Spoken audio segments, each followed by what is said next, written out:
Hello and welcome to the Tavern Chat podcast. I am your host, Eric Tenkar, the bartender in the OSR, your main proprietor at the Tenkar's Tavern blog. So, we got some voicemails today. We're going to dive into the voicemails right from the start. And I'm going to touch on a little peripheral drama going on in the OSR. Not too deeply today, maybe deeper later. But I can't go too deep today. I've got 3 voicemails. Oh my God, heaven help me. First, Glenn, when I talk about not being, about me being, my experience being a rules lawyer, and be good old, don't be a dick. All right, let's hear from Glenn.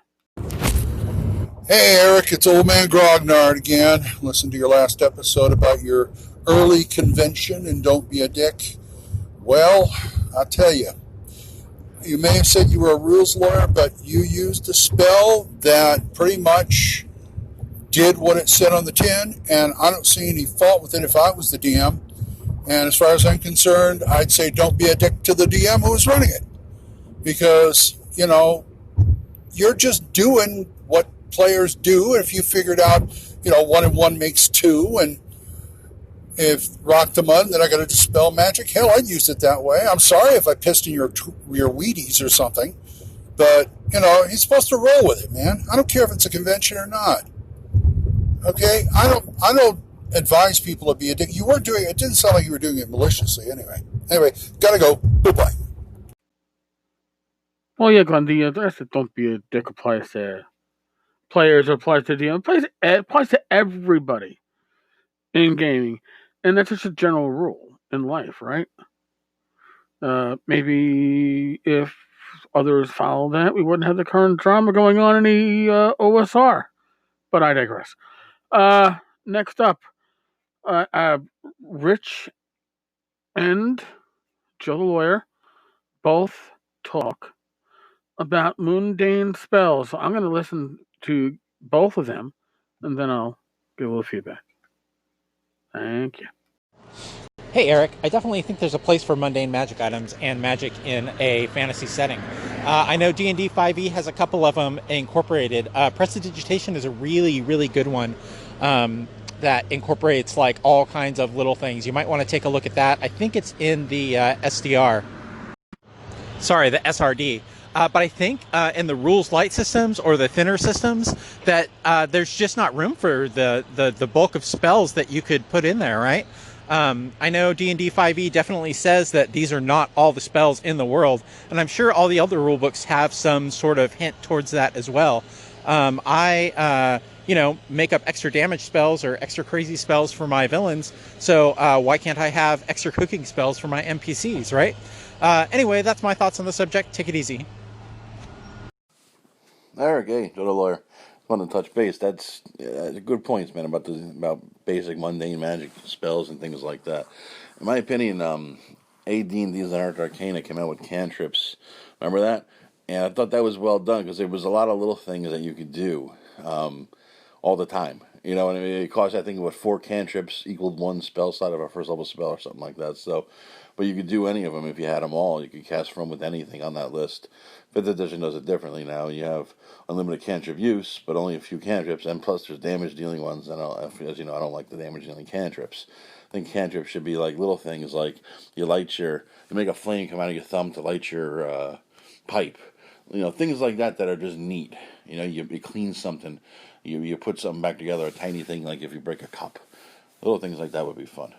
Part 2 coming up. Crap. Part 2. Now remember, there was a book, I think it was put out for 3rd edition. I think Monty Cook might have put it out on Arcana Unearthed. I think it was like one of those reverse name kind of books, Arcana Evolved or something like that.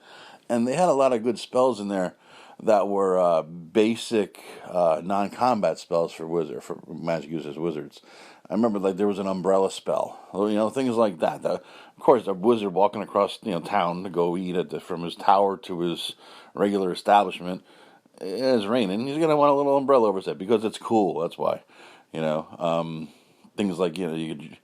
I think it was like a juggling spell or something that would amuse kids, like a puppet that made things animated, like a little puppet or something like that. Things like that are kind of neat, you know. I like those things. And then good uses in combat too. The umbrella might have a use against sleet, you know, the sleet storm spell or something like that. You never know. Anyway, good stuff, man. Rich, Joe, you've both told me pretty much this idea of mundane spells or mundane magic items has legs. I might have to uh, pick this up a little bit and start posting stuff on the tavern's blog side. So let's look at some of the current drama going on in the OSR. I'm not going to go to the meat of the drama because that is just pure stupidity. But right now, for those of you that have been following anything in the OSR, there is an OSR uh, trade dress or icon or whatever you want to call it that has the OSR looking like it's mapped out on graph paper. It's either the old school blue or it's black and yada yada yada. It was released under the Creative Commons 3.0 license, which a lot of us, including myself, had the thought that, well, it's a Creative Commons license, it's 3.0, and if you read the common man's summary of what that licensing entails, it looks like, oh, okay, great, free reign. My only restriction is, give credit or whatever. Well, apparently, because of, again, the whole "don't be a dick," somebody who was purposely being one, um, Stuart Robinson or Robertson, who did the initial art for the OSR old school revival, old school role playing, old school Renaissance, whatever you want to figure that are being. He's the one that did what many see as the quote official, unofficial trade dress of the OSR, or the unofficial icon, the unofficial graphic of the OSR, is now saying that he has what would you call it? I guess moral rights, that he will not allow those that he feels to. I guess what I'm looking for is he feels if being associated with you and your work would therefore impact him and his work because you're just a bad individual to associate with. That he's expressing his rights under moral rights to say that you cannot use his OSR graphic. All right, that's if he has those rights, if that is part of what the license allows, so be it. I've never used that on any of the few products that I've put out because we can't even agree on what the OSR is as a community. We can't even agree what games, what rule systems fall under the OSR. So how can we agree to what graphic represents the OSR? Just me. But it goes beyond that because it means that we don't understand licensing as a community that relies largely upon the open game license. How many of us actually understand what the open game license allows us to do and what our responsibilities are as creators under the open game license? What is expected from us? Probably very few. If you're going to release something under the Creative Commons, or if you're looking for things that are released under the various Creative Commons uh,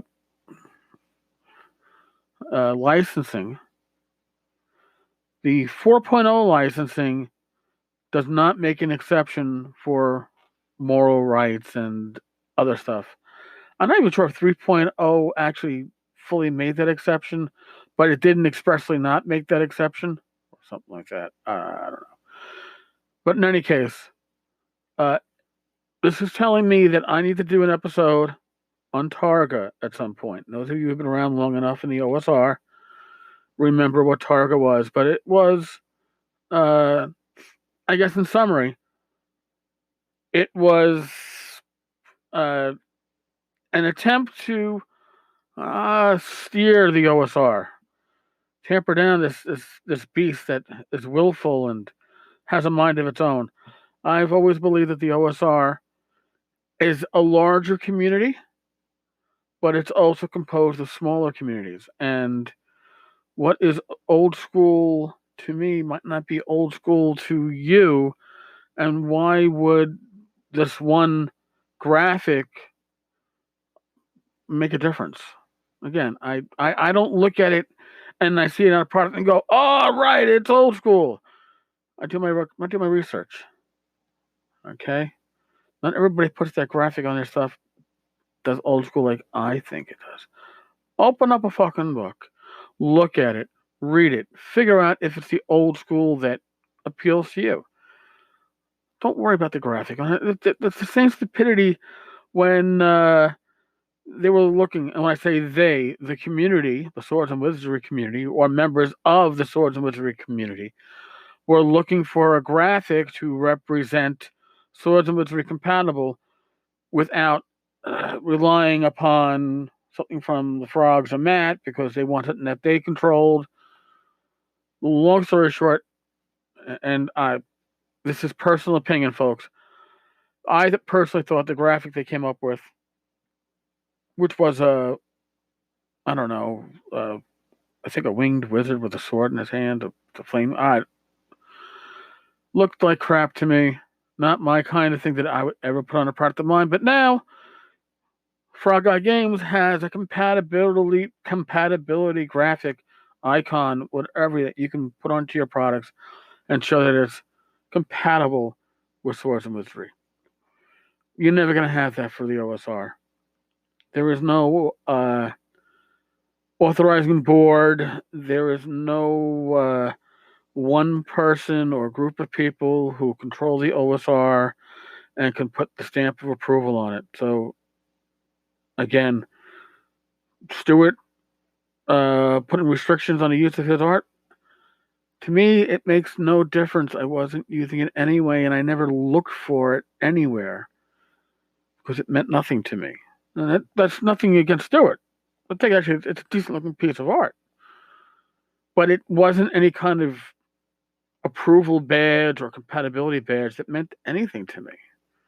And I don't think it should really mean anything to the rest of you.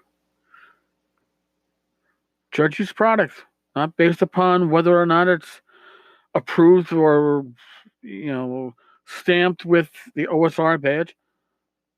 Check it out. Make your own decisions. This is just, and in some way, it reminds me of I'm taking my ball and going home. Screw the rest of you. You can play in the park, but without my ball. Whatever. Didn't want your ball in the first place. It's pretty, but it didn't have any meaning to me. All right, folks. That's where we're at. As a final reminder, on this whole thing, Tankar's Tavern is a neutral ground. It is not a battleground. We will never allow it to be a battleground. So, we reserve the right, I guess, in our various social media areas to keep the battles outside our gates. If you're going to come in, leave those battles behind, or you will not be welcome. Low drama. That's what we look for. Low drama. Thank you, folks. But yes, I failed my save first Concord. Guaranteed. But be safe, be well. God bless. Roy as well. And I will talk with you all tomorrow. Later, folks.